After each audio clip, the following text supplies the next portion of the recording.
क्या Maharashtra model, Delhi model Bihar में लागू होगा या फिर नीतीश मॉडल के नाम चेहरे पर चुनाव लड़ेगा? माननीय नीतीश कुमार जी हमारे मुख्यमंत्री हैं।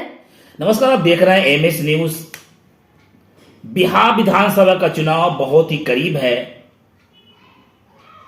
सभी पार्टियां अपने स्तर से लगातार मेहनत कर रही है कि किसी तरह बिहार में फिर से सरकार बनाई जाए। वर्तमान में बिहार में एनडीए की सरकार है और एनडीए की सरकार में बिहार ने क्या खोया और क्या पाया, बिहार वासियों को एनडीए की सरकार में बिहार को क्या मिला। शिवहर सीट कहीं न कहीं विधानसभा का चर्चा अभी से लगातार पिछले कई महीनों से जारी है। चुनाव को अभी लगभग 8 से 9 महीने बाकी है। यहां से कौन होंगे उम्मीदवार, एनडीए का चेहरा कौन होगा? मेरे सामने मौजूद है भाजपा नेत्री डॉक्टर नूतन माला सिंह। जानते हैं कि बिहार में एनडीए की सरकार में क्या मिला बिहार को, उस पे बात करते। पहले मीडिया में स्वागत है मैम आपका। जी, सबसे पहले आपको प्रणाम और आपके चैनल के माध्यम से आपके तमाम व्यूअर्स को प्रणाम, नमस्कार और शुभकामनाएं। मेरा सवाल था मैम कि जिस तरह भी बजट पेश हुआ है और एनडीए की सरकार केंद्र में भी है, राज्य में भी है, तो क्या एनडीए की सरकार में बिहार को क्या मिला, कुछ बताना चाहेंगे आप? जी, बिहार को बहुत कुछ मिला। क्या मिला ही नहीं, बहुत कुछ मिला। आप ग्रीनफील्ड एयरपोर्ट की बात कर ले या एनआईटी के एक्सपेंशन की बात कर ले या फिर वैश्विक स्तर पे हमारे मिथिलांचल को एक नई पहचान मखाना बोर्ड की स्थापना हो। इस तरह से अगर वो गिनती किया जाए तो फहरिस्त काफ़ी लंबा होगा। और जहाँ तक बात है इस बजट की, तो ज्ञान को सशक्त करना, गरीब, युवा, अन्नदाता और नारी, इनके सशक्तिकरण को समाहित किया हुआ ये बजट है। और इस तरह से हमारे पूरे देश से लेकर बिहार को और बिहार के साथ साथ मिथिलांचल को या फिर हमारे यहाँ तक कह सकते हैं कि महिलाओं को, युवा शक्तियों को, गरीबों को और किसानों को सशक्त किया गया है। कई बार विपक्ष आरोप लगाते हैं कि इस बजट में बिहार को ठगा गया है, एक लॉलीपॉप दिखाया गया। विपक्ष धर्म का पालन करना तो ये हर कालखंड में रहा है। ये तो उनका रीत है, नीत है। चाहे जो कुछ भी कह ले, उनको कुछ न कुछ क्रिटिसाइज करना है और विपक्ष धर्म का पालन करना है। इतना समावेशी, सर्वग्राही, सर्वस्पर्शी बजट जिसमें सबकी चिंता की गई है। अब 1 लाख जिसका सैलरी है उसको कर मुक्त कर दिया गया है, 12 लाख तक के स्लैब को फ्री कर दिया गया है।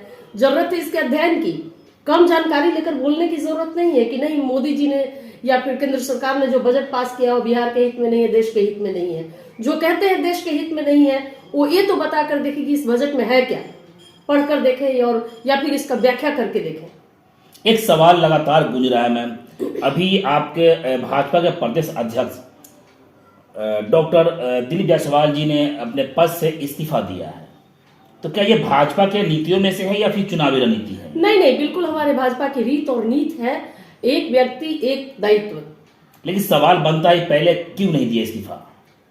देखिए, किसी भी कदम को उठाने के लिए एक समुचित समय का इंतजार किया जाता है।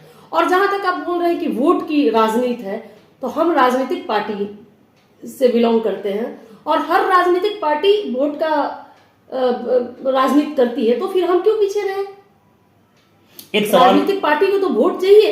एक सवाल और मैम आ रहा है कि अभी दिल्ली में जो मुख्यमंत्री के दौर में कई चेहरे थे एनडीए की तरफ से, जी। लेकिन एंड टाइम में जो है एक महिला को चुना गया, इसके पीछे उद्देश्य क्या है? यही तो खूबसूरती है हमारे भाजपा की कि दूसरी पार्टियों में अगला अध्यक्ष कौन होगा तय होता है, अगला मुख्यमंत्री कौन होगा, मुख्यमंत्री का बेटा ही आगे चल के उसका उत्तराधिकारी होता है।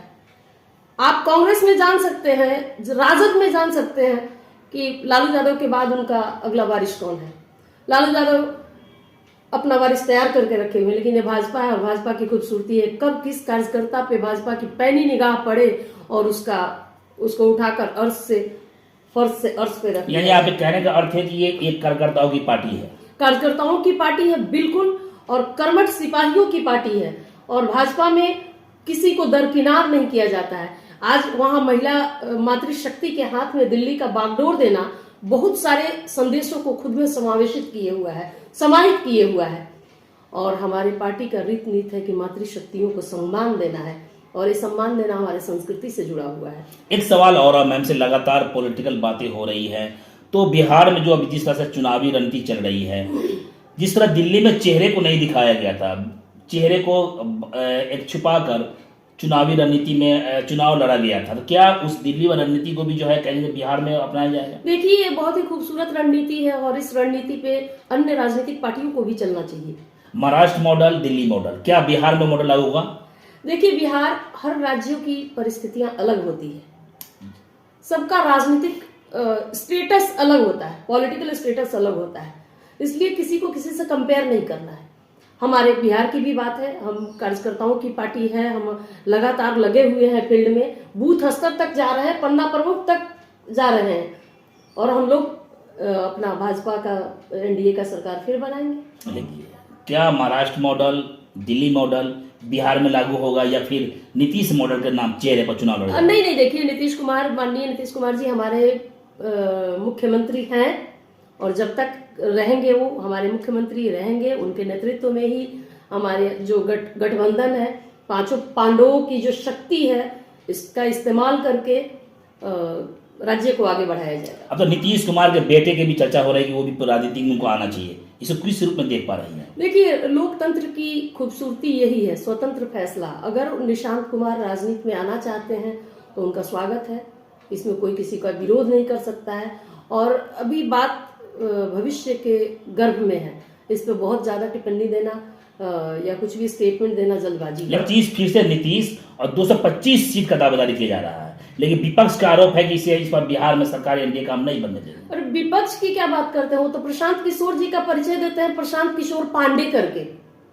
विपक्ष को तो कुछ भी कहना है, वो खुद की चिंता करे, दूसरे की चिंता में खुद को क्यों गलाए जा रहे हैं।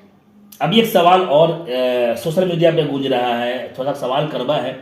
अभी प्रदेश अध्यक्ष जिस तरह इस्तीफा उन्होंने दिया था, उनके इस्तीफा पत्र पे कई बार जो है क्वेश्चन मार्क लगाकर विपक्ष ने घेरने का प्रयास किया है, इसे किस रूप में देख पा रहे? वो क्या घेरेंगे, जो खुद मुख्यमंत्री के सुपुत्र होकर, जिनकी माता भी मुख्यमंत्री रही और पिताजी भी मुख्यमंत्री रहे, वो 9वां पास नहीं कर पाए, 9वीं फेल है, वो दूसरे पे क्या साइन ऑफ इंटरोगेशन और या फिर प्रश्न चिन्ह लगाएंगे? खुद के गिरेबान में झांकना ज्यादा बेहतर है।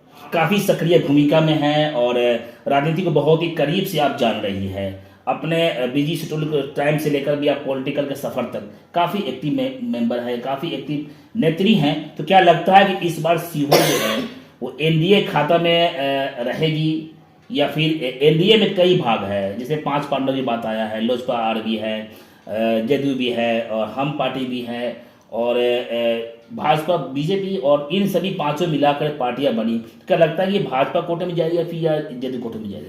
देखिए, कुछ फैसले जो शीर्ष नेतृत्व के हाथ में होता है, इस प्रश्न का उत्तर शीर्ष नेतृत्व के हाथ में है, वहां से जो फरमान जारी होगा, जो होगा, उसके साथ हम लोग हैं। लेकिन शिवहर सीट पर चुनावी मैदान में एनडीए के तरफ से कई दर्जनों उम्मीदवार अपने आप को चुनावी रूप में ढाल चुके हैं और अपने आप को पेश कर रहे हैं, उसमें एक नाम डॉक्टर नूतन माला का भी देखा जा रहा है। आप इस पूरे जो भी चेहरा है उसमें एकमात्र महिला शक्ति आप है, महिला उम्मीदवार है, क्या लगता है कि भाजपा इस बार या एनडीए इस बार आपको भी अगर मौका देती है तो क्या इसको किस रूप में देख पाएंगे? देखिए, जहां तक बात है कि दर्जनों उम्मीदवार हैं, राजनीतिक पार्टियों में जो भी कार्यकर्ता है, जो भी नेता है, महत्वाकांक्षा सबको रखनी चाहिए, तो दर्जनों हो या जो भी हो, इस पे मेरी कोई टिप्पणी नहीं है। सबको महत्वाकांक्षा रखनी चाहिए, सब चाहते हैं कि हम अच्छा करें, अपने पार्टी को मजबूत करें, लेकिन जहां तक आपने कहा कि अगर पार्टी आप पे भरोसा जताती है, अगर पार्टी हम पे भरोसा जताती है तो मैं बिल्कुल तैयार हूँ। हमारे पार्टी में पिछले कतार में बैठे हुए, चूंकि हमारे पार्टी का जो दर्शन है अंत्योदय, तो इसमें कोई आगे बैठे हैं वो बहुत महत्वपूर्ण है और पीछे बैठने वाले कम महत्वपूर्ण है, ऐसी बात नहीं है। सारे लोगों के क्रियाकलापों पे, गतिविधियों पे पार्टी की पैनी निगाह बनी रहती है। कौन कार्यकर्ता अपने पार्टी को लेकर कितने समर्पित है, वो सबका संज्ञान उनके पास है। एक सवाल और, अगर शिवहर सीट पे एनडीए की तरफ से अगर आपको मौका मिलता है चुनाव लड़ने का, तो आपकी रणनीति और मास्टर प्लान क्या होगा? जी, सबसे पहले तो मैं महिला सशक्तिकरण की बात करती हूँ और चिकित्सक, जैसा कि आप बताएं या मैं बताना चाहती हूँ कि मैं दंत चिकित्सक हूँ पेशे से, MDS हूँ। तो मेरे प्लान में, मेरे विजन में कहीं ना कहीं स्वस्थ शिवहर, शिक्षित शिवहर और शिवहर का इंफ्रास्ट्रक्चर, शिवहर की जो सड़कें हैं, जो आज भी हम 21वीं सदी में आके आज़ादी के 75 वर्षों बाद भी शिवहर समस्याओं का समंदर बना हुआ है, इन सारी चीज़ों पे मेरी निगाह है। एक सवाल हमेशा गूंजता है कि भाजपा जो है वो हिंदू मुस्लिम करके चुनाव जीतती है, इस पे क्या आपका प्रतिक्रिया जानना चाहेंगे? बड़ा ही बेहतरीन प्रश्न आपने किया। आज तक कोई भी ऐसी योजना है जो केंद्र सरकार के तरफ से लागू हुआ हो, उसमें हिंदू के लिए कुछ और मुस्लिम के लिए कुछ और है? कोई साबित करके दिखाए। हमारे प्रधान सेवक कहते हैं कि आप एक हाथ में कंप्यूटर रखिए और दूसरे में कुरान। बता सकते हैं ऐसा क्यों कहते हैं? कंप्यूटर इसलिए रखिए कि आप जमाने के साथ अपडेट होते रहिए, आप वैज्ञानिकता पे भी भरोसा कीजिए और वैज्ञानिक तरीके से जिंदगी जीते चलिए।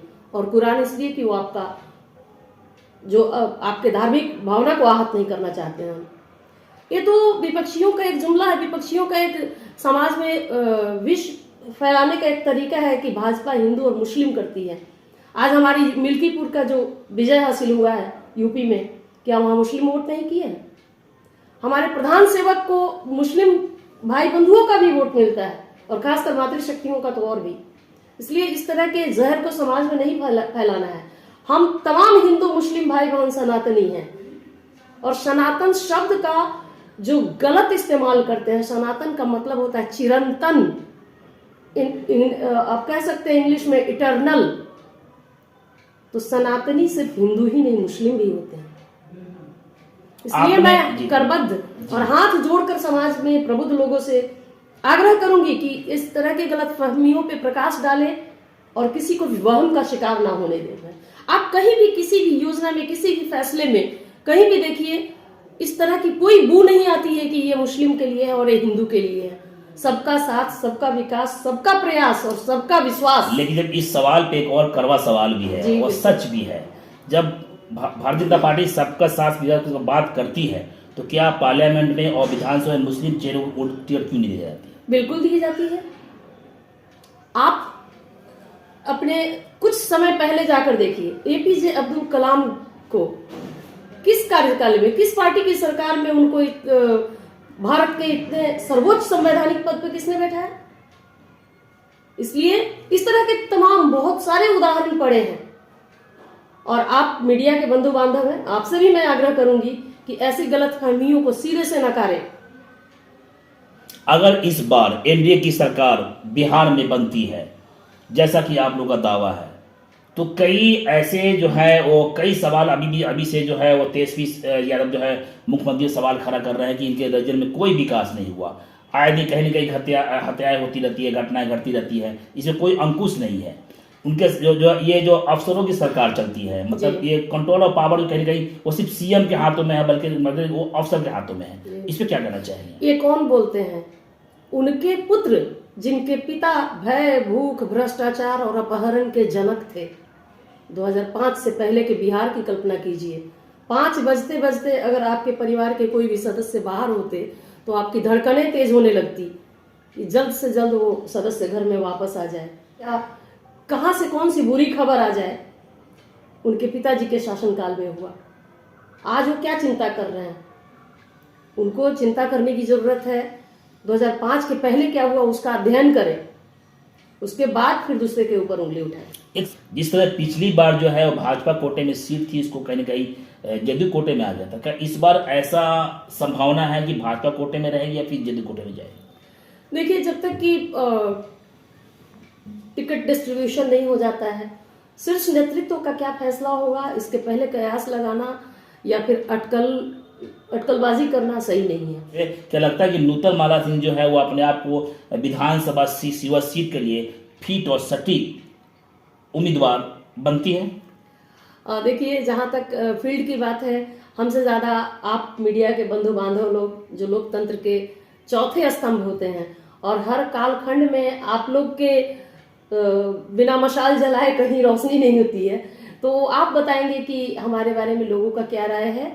और जहाँ तक मैं जाती हूँ फील्ड में, लोगों का पॉजिटिव रिस्पांस है। लेकिन पार्टी अगर हम पे भरोसा जताई तो मैं बिल्कुल तैयार हूँ, और भाजपा की सीट हुई तो मेरी प्रबल दावेदारी होगी। अगर मौका मिलता नूतन सिंह तैयार है चुनाव लड़ने के लिए? बिल्कुल तैयार है। पार्टी भरोसा जताई, जनता का आशीर्वाद रहा, पार्टी भरोसा जताई, मैं बिल्कुल तैयार हूँ लड़ने के लिए। प्रबल दावेदारी है मेरी। हाँ, पार्टी के खिलाफ मैं कहीं नहीं हूँ, एक कदम भी मेरा पार्टी के विरोध में नहीं जाएगा। तो अभी आप सुने थे डॉक्टर नूतन भाजपा की मजबूत नेत्री है। इन्होंने बस इतना ही। छोटी बड़ी खबरों के लिए आप MH न्यूज चैनल को सब्सक्राइब करें, लाइक करें, शेयर करें। अगर आप इस न्यूज को फेसबुक के माध्यम से देखना चाहते हैं तो आप हमारे पेज को लाइक जरूर करें, और अच्छा लगे तो हमें कमेंट का सुझाव जरूर दें। हम आपके सुझाव का भी स्वागत करेंगे। धन्यवाद।